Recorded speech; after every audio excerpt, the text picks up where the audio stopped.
Hello and welcome to this episode of Brand Buzz. I'm Ankita Saxena. Well, India's luxury watch market is experiencing a steady growth that's going at an annual rate of 11 to 12%, owing to the growing affluent base and also the rising wealth of ultra HNIs. To get us more perspective on the rising trend of luxury watches in India, I'm now joined by luxury watchmaker Breitling's global CEO, Geogres Kern. Mr. Kern, thank you so much for taking the time out and joining us today. Thank you for inviting me again. Mr. Kearns, Breitling is already in its 140th year. I mean, it's a legacy brand in watchmaking. This is the seventh boutique that you're opening up in India. Why do you think this is the opportune time to increase your footprint in India?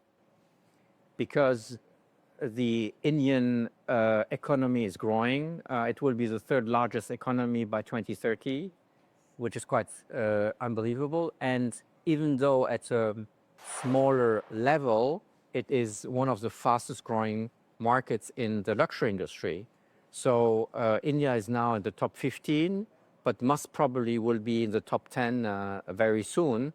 And we need to have a footprint. We need to show visibility of our brand, and the best way to experience the brand is in our boutiques. Last time I saw you, we had 3 boutiques. This was 17, 18 months ago. Today we have 7 boutiques, and hopefully next time I see you, we'll have 10 boutiques. Absolutely. But what is the size of this opportunity that you see in the luxury market in India, and what is contributing to this growth? So the situation is as it is in the world right now.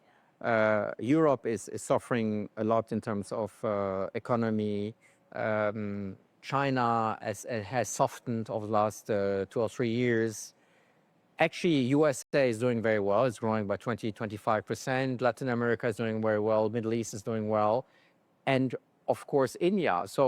And it has a 1.4 billion population. I made a joke with my colleagues. I'm coming from Switzerland. We have 8 million people living in the whole country. Yes. It's probably 1/3 of what is going on here in Mumbai. So you cannot fight demography, and obviously you make more babies than we do in Switzerland. That's true. But, help us understand the fact that, we've been reading a lot about what's happening in the luxury global market because the demand in the developed countries has sort of peaked out, or it has slowed down a little, and the emerging markets are now more lucrative for luxury brands. Is that true? And India is, of course, at the forefront of that. I think there's a catch-up phenomenon in emerging markets for sure, but overall you have a more difficult what we call consumer sentiment because of all the political crisis, the wars, etc. But India and other emerging markets, Indonesia, Malaysia, and others, Philippines, have this young population having access to these price levels, and there's a catch-up phenomenon which we don't have in Europe, for instance, anymore. Okay, so all the international brands that are coming to India, such as Breitling, all the luxury brands, what are going to be the levers of growth in Indian market? What is it that you need to cater to for the Indian consumers? I'll come to the Indian consumer because it's a very fragmented market in India. But firstly, tell us what are going to be the levers for growth, and what is it that you need to cater to? The first lever is to have an offer in India. Yeah. Because until now, Indian customers bought in Dubai or in London. So we need to have a local presence in your market. The second lever is we need infrastructure. We are now in this boutique, which is an on-street boutique. I would love to have 2 or 3 luxury malls, around the country where we could be present. And I guarantee to all the real estate developers that would be a great business, because customers would come. You need to have these hubs of high-end products with a good offering where the international brands can establish. So we need infrastructure. And more accessibility for the Indian consumers. More accessibility. Again, this is an on-street, which is difficult to park the car, etc. But we have a great visibility. We're very happy. We looked for a year to get that location, and we're very happy to have it. Right. So let's talk about the Indian consumer then. firstly, have you seen a shift in the Indian TG? Now, when you talk about luxury watches, usually someone who's well into the 35 plus, when they're doing well in their careers, is when they go in for expensive luxury watches or something that's like a collector's item. Are you seeing a shift there? Are you seeing more younger population come into the fold? Well, I think people more and more are looking for a certain lifestyle. Yeah. We are in surfing, we are in triathlon, we have partnerships with Triumph. We are the cool and relaxed alternative in the watch industry. So, but you can be a surfer when you're 15 or when you're 60. You can be a cyclist when you're 15 or when you're 60. My point is, people are buying into a style, a look, a lifestyle, as I said earlier, more than into an age. And I think that lifestyle you see here with this, what we call, from a design language, modern retro, fits very much many people in a world which is more insecure. And here you feel at home. It's nice, and we have great stuff. So that's the point. How would you describe your TG for Breitling? I would say it's an attitude issue. It's really an attitude. You know, when in the old days, in the watch industry, you bought a movement, then you bought a design, then you bought a brand. Today, and by the way, also women buy brands, then you buy an item or a product, and then you buy a certain, if you buy a car, a certain technology. So if you like our image, Breitling, for instance, young, dynamic, more outdoor, you will buy more products. But you don't come from the bottom, from the technology. Technology is a conditio sine qua non. You need to have the quality. What you need to have is a differentiating image, and you need to be attractive for the consumer. Right. Also, tell us about the Indian consumer. India is a very fragmented market. And, as compared to the global customer, how different is the Indian consumer? How difficult are we to please, really? I don't think, I mean, of course you have local specificities, but we are a global brand. Any luxury, big, successful luxury brand is global.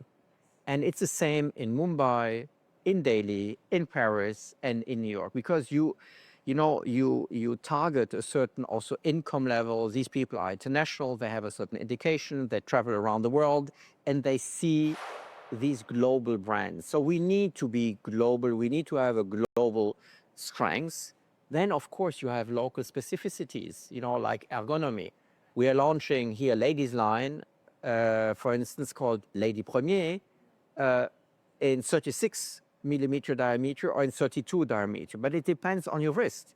So you can have local adjustments, but you need to stay global.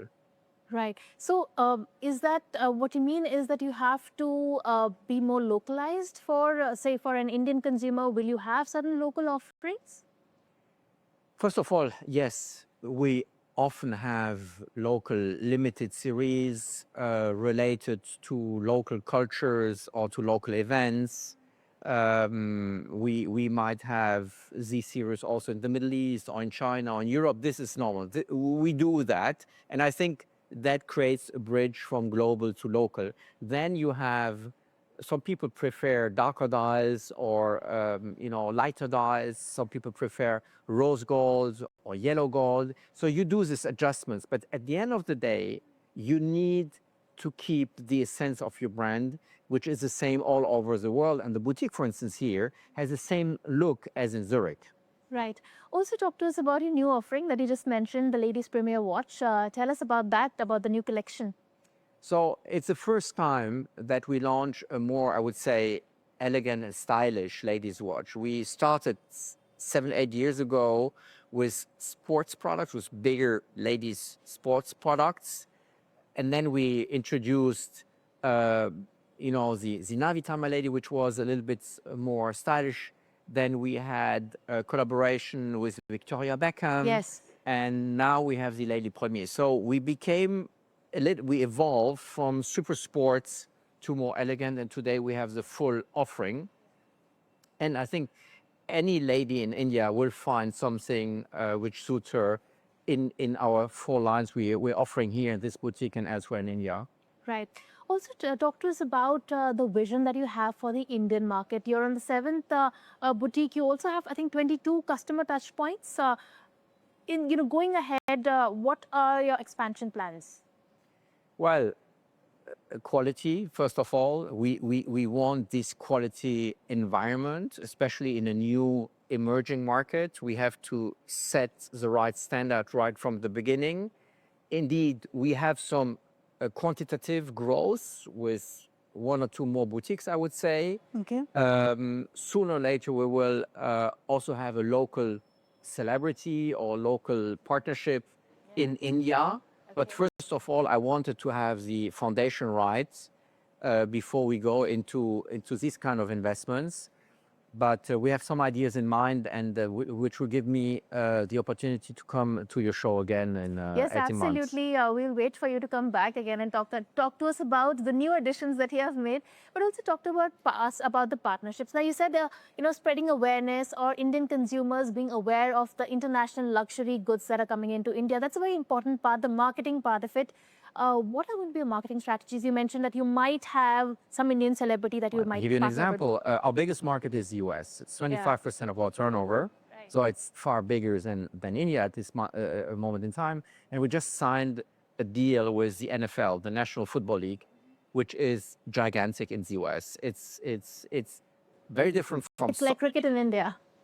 Yeah, well, I'm not familiar enough, but if I compare it to soccer, for instance, in Europe, it's male and female to start with, is much more family. It's really a social phenomenon. While soccer in Europe is very male and a little aggressive, whilst the NFL, I was at the final of the Super Bowl last year in New Orleans. Yeah. I was shocked in a positive way how, I would say, balanced the spirit was in the stadium. It was an amazing, plus the show was an amazing experience. So it could be either a partnership like this or a celebrity. Yeah. I need to think about it's it. still under wraps. Okay. So tell us about the fact that your distribution is right now offline. But in India, online distribution is booming. I mean, it's literally iPhones are selling within 10 minutes, I'll get an iPhone in my hand. That's how quick commerce has really picked up in India. And that's really the flavor of the Indian distribution market. So are you planning to go offline? That's something which is totally overestimated in the luxury industry. The online business is roughly 3 to 4%. When you buy a piece of jewelry or a watch, people want the experience. And by the way, we made studies in China with young people. Even millennials want the physical experience into a store because they want to emerge. At that price point, you want to get the experience. You want to feel the brand. You want to see the alternatives. You want to get advice, etc., etc. You don't. There's no emotion attached when you get an iPhone or what have you through e-commerce. Whilst here, it's a ceremony, and in most of the cases, especially for men, they buy for themselves. Men buy for themselves, and it's a reward. Okay, they reward themselves, and they want the experience for that, and they don't do it online. Right. So for now, you're keeping away from that omni-channel approach. No, we are user omni-channel, like that. but let's not dream and it's an illusion that this can will grow or boost our turnover. We have the offer, Yeah. but our digital presence is more to explain the brand. We're super active. 40% of our advertising costs are going online, but it's not to drive only to the website. It's to drive to the stores and to build an image and a desire. It's about desirability. You need to create a desire, but then, and studies show that customers want the physical experience. Right. Now talk to us about the competition that's coming in from the smartwatches. Now, of course, the kind of target group, or kind of social strata that would afford a Breitling, they all are getting more and more health conscious. Instead of having something that's more timeless, people are moving towards digital, smartwatches that tells you your heart rate, because people are now heading towards that. Do you see that competition or the impact coming on to Breitling One as well? doesn't exclude the other. I also have smartwatches when I cycle, etc., for my pulse, etc. But it's a total different usage. Yes, you can have sports, you can sleep with your watch, you can measure your heartbeats, your blood pressure, whatsoever. But an analog watch is a total different ball game. Ballgame, yeah. You, as I said, you have. I'm sure you remember the first proper analog watch you got. Was it for your engagement, your diploma, your first business, etc.? And you have nobody would throw a watch like this away. Your smartwatch, when you need the next update, you put it somewhere and you buy the next one. There's zero emotional attachment. And that's a fundamental difference between a smartwatch, an electronic item, which is a commodity, and a piece of art, which is a Swiss watch and Breitling in particular. Right. Okay. So also with the more and more younger people coming into the fold of luxury goods, because I've been talking a lot to international brands and how the luxury market is booming in India, and they have all been telling us the one difference that they have noticed is the fact that a lot of younger crowd, a lot of Gen Z are coming into the fold. Earlier on, like I mentioned, it used to be usually 35 plus who used to buy luxury goods for themselves, but it's now the younger crowd, because of social media, because of flaunting, perhaps they Because are they live with getting. their parents. Yes, so they are getting into the fold. Do you have a separate game plan to target the younger audience, perhaps either through, I don't know, through your digital presence, through social media, or just having different pieces for a younger generation? So it's not only true in India, but also in China. These young people, as I said, most of them still live with their parents, and 40% of their revenues are spent into luxury goods, which is quite crazy. Most of these big fashion houses have advisors which are between 20 and 25, defining collection and contributing to define collections, which is quite crazy in a way. I think we have a clear image. We have this modern retro look, which is very cool. We try to always balance, as I said, with sponsorships like the NFL, or with new ambassadors like Austin Butler, who is in his 30s. We try to balance the image to be attractive and interesting for someone who has taste and not just money. Of course, taste. We are a tasteful brand, and one of the things I hate the most is when rich people are spending the money in the wrong way, meaning tasteless. You don't. Meaning other brands. Sometimes I ask myself, why do I need to have all these logos all around, all these weird skeletons on my? I mean, it's So is weird. Breitling silent luxury, as you call it? We want to generate, as I said, a cool image, a relaxed image of people with some natural authority, but tasteful. All our products are tasteful. I think we have one of the nicest, aesthetically nicest collection in the market, and an incredible price quality ratio. Right. So what would be your selling proposition, your unique selling proposition, or USP to the Indian consumers? Well, it's always a combination of style or image, which is very particular to us. As I said, much less dusty than all my friends, my other watch colleagues in the market. We are not dusty, we are cool, young. We have beautiful products, and we have an incredible history. So that package, it's not only one element, it's always a package, makes us, I think, very different and as successful as we are. Okay, so what makes your colleagues Dusty and Breitling young and happy? Ask them. Okay, all right, on that note, Mr. Kern, thank you so much for taking the time out and joining us. Thank you very much.